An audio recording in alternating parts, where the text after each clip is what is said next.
Hey everyone, and welcome back to the Deep Dive. Today we are diving into how ABA therapy can be used to help children with autism develop their gross motor skills. Yeah, we're really excited about this one. Yeah. We've got some awesome source material you guys sent in. We are ready to break it all down for you. Yeah. And of course, we're bringing our own experience as ABA therapists at Bechange Center for Autism into the next. Definitely. So before we get too far, let's just make sure we're all on the same page. Yeah. When we say gross motor skills, we're talking about using those large muscle groups. Right. Things like running and jumping, climbing. Yeah, or even just like maintaining good posture. Totally. And these are skills that we might kind of take for granted sometimes, but they're so essential for a child's development. I mean, think about it. Yeah. Physical health coordination. Yeah. Confidence. And their ability to just, engage with the world around them. Exactly. It's funny because there's this misconception out there that ABA therapy just focuses on social and communication skills, Right. which are important components, Of course. But ABA can also be really powerful for improving physical development, too. We see this all the time at Bechange Center. Absolutely. We've worked with so many kids who have made incredible strides in their gross motor skills using ABA techniques. But before we get into how ABA can help, I think it's important to understand why children with autism might face challenges in this area in the first place. Yeah, that's a great point. Yeah. So what are some of those factors that might be contributing to these difficulties? Well, one common challenge is motor planning difficulties, also known as dyspraxia. Okay. And it's kind of like having a software glitch in the brain's motor programs. Software glitch. Yeah, like a child might know that they want to jump, but their brain has trouble sending the right signals to the muscles to actually execute that movement smoothly. Oh, so it's like their brain is trying to run a program, but the code is all corrupted. Exactly. It can lead to clumsiness, difficulty coordinating movements, and even like frustration or anxiety around physical activities. Yeah, that makes sense. Are there other factors at play here, too? Absolutely. Low muscle tone or hypotonia is another common challenge. Okay. You can almost imagine it like trying to build a tower with really wobbly blocks. Oh, okay. Their muscles just don't provide that same level of stability and support. Makes it harder to maintain balance control movements or even just to sit upright for a long time. So it's not just about strength then, it's about having that baseline muscle tension Right. that allows for controlled movement. Exactly. And this can have an impact on everything from posture and coordination to even fine motor skills, Wow. like writing or using utensils. Yeah, I can see how that would create a ripple effect across different areas of development. Yeah. And I know from our work at Bechange Center that sensory processing issues can also play a big role here. Oh, absolutely. Children with autism can experience sensory input so differently. What might feel like a gentle swing to one child could feel completely overwhelming and dizzying to another. Yeah. And this can make them hesitant to participate in certain activities or even lead to, meltdowns. So it's not just about the physical act of moving. It's about how that movement is perceived Yes. and processed. Exactly. We have to remember that every child's sensory experience is totally unique. What might seem like a very minor sensation to us could be incredibly intense or even painful for a child with sensory sensitivities. Do you have any stories that come to mind from your experience at Bechange Center that really illustrate these challenges? Oh, so many. But one that comes to mind is there was this little boy, we'll call him Liam, Okay. who loved the idea of swinging, but would just get so distressed every time he tried it. Really? Yeah, and we eventually discovered it wasn't the swinging motion itself that was bothering him. It was the feeling of the wind rushing past his face. Oh, that's so interesting. That's like a detail that a lot of people wouldn't even think about. How did you help him overcome that fear? Well, we started by creating a really safe and controlled environment for him. We let him choose a swing that was enclosed on 3 sides. So it was kind of like a cozy little space. Okay. And we introduced him to the swing gradually. Oh, so you weren't just like, okay, get on the swing. Right. Like at first we just let him sit in it without moving and then slowly started increasing the height and speed. As he got more comfortable. Exactly. And we also made sure to use a lot of positive reinforcement, praising him for every step he took. And we paired the swinging experience with things he really enjoyed, like listening to his favorite music. So you were creating positive associations with the activity and reinforcing his progress along the way. Exactly. It took time and patience, but eventually Liam was able to swing freely with a huge smile on his face. Oh, I bet that was so rewarding. It was. For him and for all of us at the center. It's amazing to see how understanding a child's sensory profile can make such a difference in their willingness to try new things. Absolutely. And it really highlights the importance of individualized approaches in ABA therapy, because what works for one child might not work for another. So we always tailor our interventions to meet each child's unique needs and preferences. I love that. So important. Yeah. So now that we've kind of laid the groundwork, let's get into how ABA therapy can actually help children with autism develop those gross motor skills. Yeah, let's get into it. So at its core, ABA is really all about understanding behavior and then using that understanding to create positive change. Okay, so how does that apply to something like improving, physical coordination or balance? Well, one of the key principles of ABA is this idea of breaking down complex skills into smaller, more manageable steps. Okay. And we call this task analysis. Task analysis. Yeah, you can think about it like building a Lego set. Okay. You wouldn't just like dump all the pieces out and expect a child to magically assemble the final model, right? Yeah. You guide them step by step, Yeah. providing instructions and support along the way. That's a great analogy. I love that. So how would you apply task analysis to a gross motor skill like climbing stairs? So let's say a child is having trouble climbing stairs. Okay. Instead of overwhelming them with the whole task at once, we break it down. Okay. So we might start by just having them practice lifting one foot onto the first step, Okay. then stepping up with the other foot, and then stepping back down again. Okay. We'd repeat each step a bunch of times and give them positive reinforcement for every success. Gotcha. So you're really reinforcing those small wins along the way to build confidence and keep them motivated. Exactly. And as the child masters each step, we gradually add more complexity, like holding on to the railing, alternating feet, and then eventually climbing multiple stairs on their own. So it's like those video games where you level up as you gain skills and confidence. Exactly. We want to make it fun and engaging. And that's where positive reinforcement comes in. We use a lot of that in ABA therapy. Things like verbal praise, high fives, stickers, or even sometimes small toys or treats. So you're really tapping into what motivates each child and using that to encourage their progress. Absolutely. Every child is different. So Yeah. we individualize our approach to their specific preferences and interests. And we also make sure to create a learning environment that's safe, supportive, and free from distractions. That makes sense. Yeah. Creating the right environment is just as important as the techniques themselves. Oh, for sure. At Bechange Center, we put a lot of effort into creating sensory-friendly spaces where kids feel comfortable and safe to explore movement. We might use things like soft mats, dim lighting, or calming music to make sure the space isn't overwhelming. That makes a lot of sense. You're setting them up for success by minimizing distractions and creating a space that really works with their sensory needs. Now, I know that swimming is something you're both passionate about, and you've seen firsthand how beneficial it can be for children with autism, especially when it comes to developing gross motor skills. Oh, absolutely. Swimming is like a superpower for gross motor development. It's a full body workout that engages all the major muscle groups, which helps build strength, endurance, and coordination. But it goes beyond just the physical benefits. What else makes swimming so special for kids with autism? Well, one of the most amazing things about swimming is the sensory experience it provides. The water provides this wonderful combination of resistance and buoyancy that you just don't get on land. The resistance helps build muscle strength, while the buoyancy supports the body, allowing children to move freely and try new things without the fear of falling. Yeah, I imagine that's particularly helpful for children who have low muscle tone or balance challenges. Exactly. They can experience a sense of accomplishment and independence in the water that they might not feel on land. That's amazing. And what about the sensory aspect? How does that come into play? The sensory experience of being in the water can be incredibly therapeutic for children with autism. Think about the feeling of being submerged.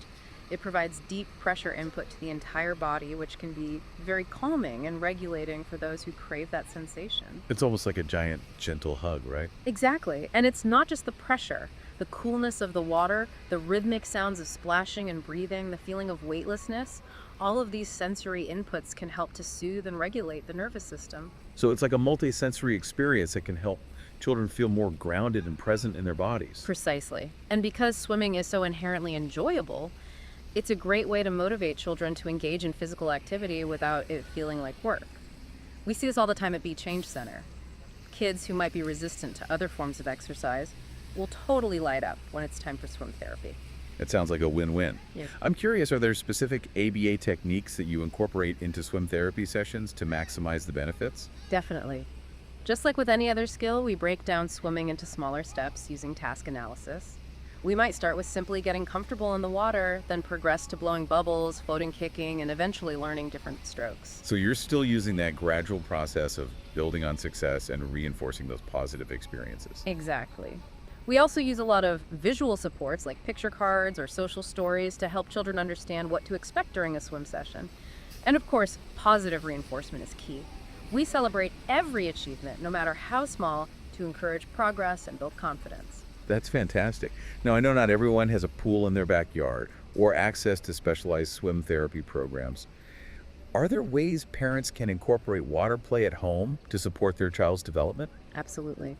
Even something as simple as playing in the bathtub can be beneficial. You can have them pour water from one container to another, blow bubbles, or play with floating toys. These activities might seem basic, but they're actually helping to develop hand-eye coordination, fine motor skills, and even oral motor skills. So it's about finding those everyday opportunities to make water play a part of their routine. Exactly. If you have access to a community pool or a sprinkler in the summertime, that's even better. But even just a few minutes of water play in the bathtub can make a difference. I love that you're highlighting the accessibility of these activities. You don't need fancy equipment or expensive programs to make a positive impact. That's right. It's all about being creative and finding ways to make movement fun and engaging for your child. And, sometimes the simplest activities are the most effective. Speaking of simple but effective, what are some other tips for parents who want to support their child's gross motor development at home, even outside of the pool? What are some things they could do in their daily routines? Well, one of the easiest things parents can do is simply encourage more active play. This could involve anything from playing tag in the backyard to dancing to music in the living room. Active play. That sounds fun and simple enough. It is. The key is to make it enjoyable for your child. Follow their lead and let them choose activities that interest them.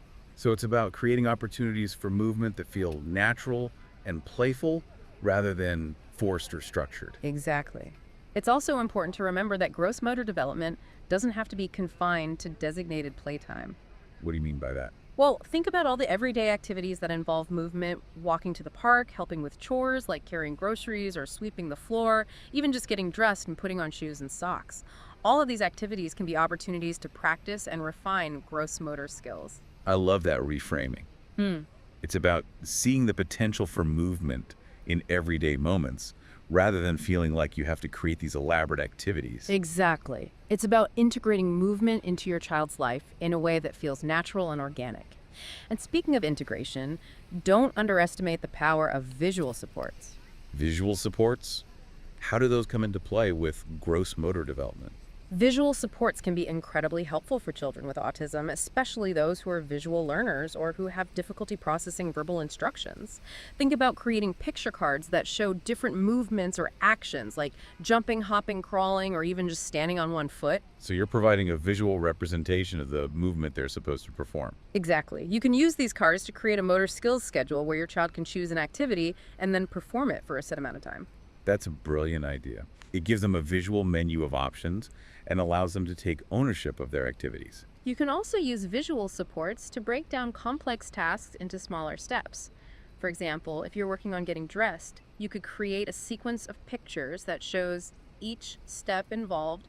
First, put on your underwear, then your pants, then your shirt, and so on. That's such a great way to make the process more concrete and easier to follow. Yeah. Now, before we move on to other topics, I want to emphasize something we touched on earlier, the importance of collaborating with therapists. Yes, that's crucial. Working as a team with your child's therapists can make a world of difference. They can provide valuable insights into your child's specific needs and challenges, and they can suggest activities and strategies that are tailored to your child's individual goals. So it's about creating a collaborative approach where parents and therapists are working together to support the child's development. Exactly. Don't be afraid to ask your therapist for ideas, feedback, or even just a listening ear. We're here to help. That's so reassuring to hear. Now, I know we've covered a lot of ground in this deep dive, but I want to make sure we leave our listeners with some actionable takeaways. What are some key things parents can do at home to support their child's gross motor development, regardless of whether they have access to specialized therapies or equipment? That's a great question. First and foremost, I'd say create a sensory-friendly environment. Pay attention to your child's sensory preferences and try to create a space that feels safe and inviting for movement. So it's about being mindful of the sensory environment and making adjustments as needed. Exactly. Then encourage active play whenever possible. Find activities that your child enjoys and incorporate movement into your daily routines. Remember, it doesn't have to be complicated or time-consuming. Even a few minutes of playful movement here and there can make a big difference. Small steps, big impact. I love that. What else should parents keep in mind? Don't be afraid to get creative and think outside the box. Use visual supports to break down tasks and provide clear instructions. And most importantly, celebrate every success, no matter how small. Celebrate the wins, big and small. That's such an important reminder. Now, before we wrap things up, I want to circle back to something you mentioned earlier, patience. Ah, yes. Patience is key. Remember that every child develops at their own pace. There's no magic formula or timeline. Just keep encouraging your child, providing opportunities for practice, and most importantly, have fun together. Those are words to live by. Now, as we approach the end of our deep dive today, what final thoughts or insights do you want to leave our listeners with? What should they be thinking about as they move forward on this journey with their children? Well, I think the biggest takeaway here is just to remember that gross motor development is a journey. It's not a destination. Right. It's about creating opportunities for your kid to, explore and play and grow. Yeah. And it's about celebrating those small wins along the way and just finding the joy in the whole process. I love that. It's so true. It's a good reminder to just focus on the journey and the connection that we build with our kids through these experiences. And as we've been talking about all these different, strategies and techniques, I've been thinking that, these aren't just for kids with autism. They can be valuable for all children. Right. Oh, absolutely. Every child can benefit from, having more opportunities to move and play and just explore their senses. I mean, those are such fundamental aspects of child development, and they lay the foundation for a lifetime of, physical and cognitive and emotional well-being. Totally. So even if you don't have a child on the spectrum, I really encourage you to think about incorporating some of these ideas into your family's routine, whether it's, creating a sensory-friendly play space or encouraging active play or getting creative with water activities or even just using those visual supports to break down tasks and just make learning fun and engaging. And don't forget to model those behaviors yourself. That's so true. Kids are always watching. Yeah, they pick up on everything. So, get down on the floor and play with them, dance to some music, Yeah. go for walks in nature. Love it. Just show them that movement can be something that's fun and joyful and a way to connect with the world around them. That's a powerful message. It's a reminder that we're not just teaching our kids about movement, we're teaching them about life, about embracing those challenges, finding joy in the everyday moments, and just connecting with the world through their bodies and their senses. Beautifully said, yeah. Well, I think we've covered a ton of ground today. We have. And I really hope that everyone listening feels inspired to support their child's development in new and exciting ways. We've explored the challenges and the strategies and just that incredible potential that every child has. So as we wrap up today, remember, you are your child's biggest advocate. Keep learning, keep exploring, and keep celebrating those wins, no matter how big or small. And if you're looking for more support, please don't hesitate to reach out to us at Bechange Center for Autism. We're always here to help. Thanks for joining us for this deep dive. We'll catch you next time.